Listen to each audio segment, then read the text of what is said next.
are indirectly involved with this system, প্রত্যেককে আমি জানাই আমার আন্তরিক প্রীতি, শুভেচ্ছা এবং অভিনন্দন। অভিনন্দন জানাবো বিশেষ করে যিনি ধারক এবং বাহক আমার পাশে বসে আছেন ওনাকে। ওনার কাছে তো একটা কথা শুনে খুব খারাপ লাগলো যে সত্যি এখানকার অবস্থাটা খুব ভালো নয়। আমি যতদূর পারি, যতদূর জানি সেই মোতাবেক আমি এখানকার তথ্য তুলে ধরবো। আমি স্যারকে বলবো যে আপনি একটা সুন্দর করে লিখবেন প্রবলেমগুলো, আমি এটা বিধানসভায় জানাবো। আজকের আপনাদের এই ভাষার উপর যে বিরাট একটা আলোচনা, এই আলোচনায় ডিস্টিংগুইশড পার্সোনালিটিস অনেকে এসেছেন এবং আমার সামনে অনেক কচিকাচারাও আছে দেখছি। আমার চাইতে আরো বেশি প্রাজ্ঞ, বিজ্ঞ, ধীশক্তি সম্পন্ন ব্যক্তিত্ব আপনারা আমার চাইতে বেশি জানেন ও বোঝেন। প্রত্যেককে আমি স্যালুট জানাচ্ছি, কুর্নিশ করছি, সালাম জানাচ্ছি, নমস্কার করছি। তা আমি মনে করি, আমি বিশ্বাস করি ভাষা সার্বজনীন ও সর্বকালীন।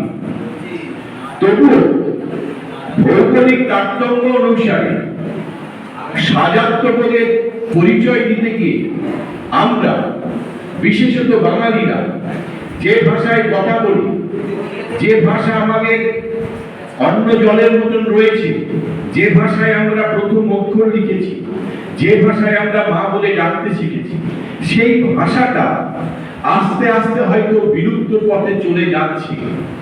আপনারা যদি ঠিক এই জায়গাটাই চেপে না ধরেন তাহলে হয়তো অদূর ভবিষ্যতে ভাষা হারিয়ে যাবে মালিন্যের সর্বনাশ অন্ধকারে।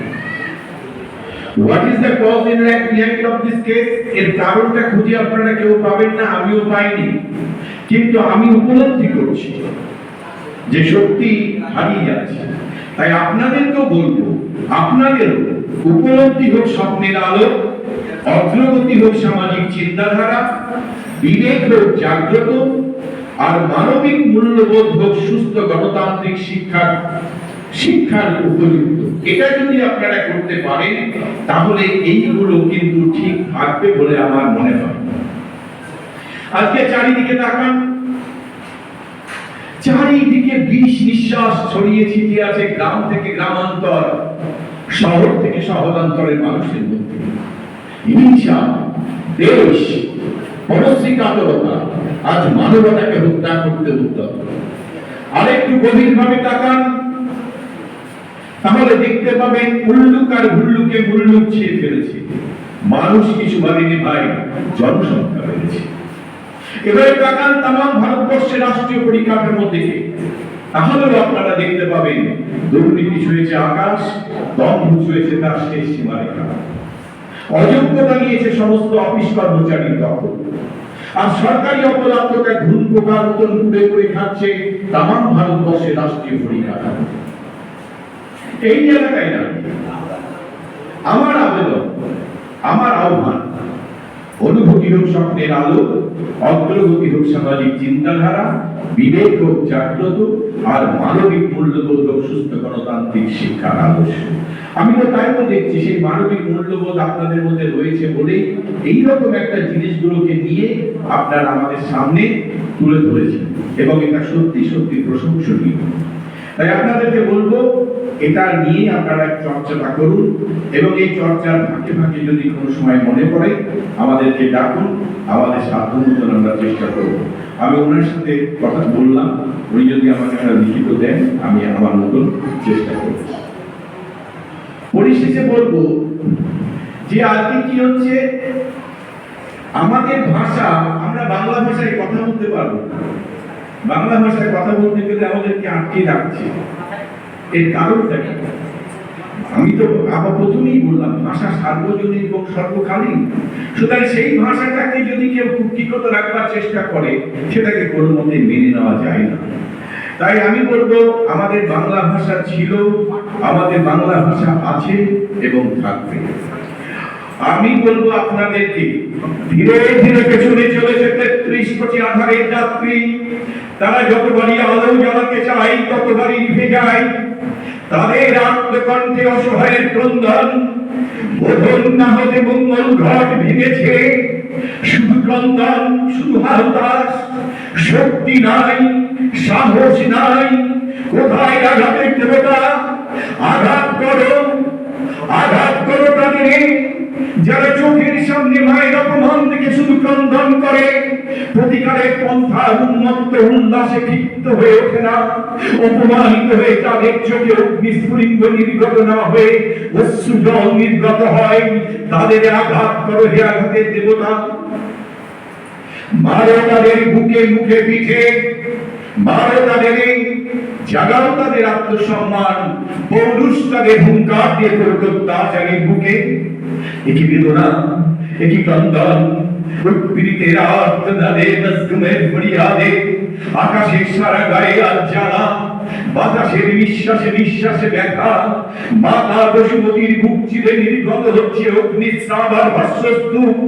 অত্যাচারীর ভীম নিষ্পেষণে বাসুকি রজল ফনা থরথর করে কাঁপছে।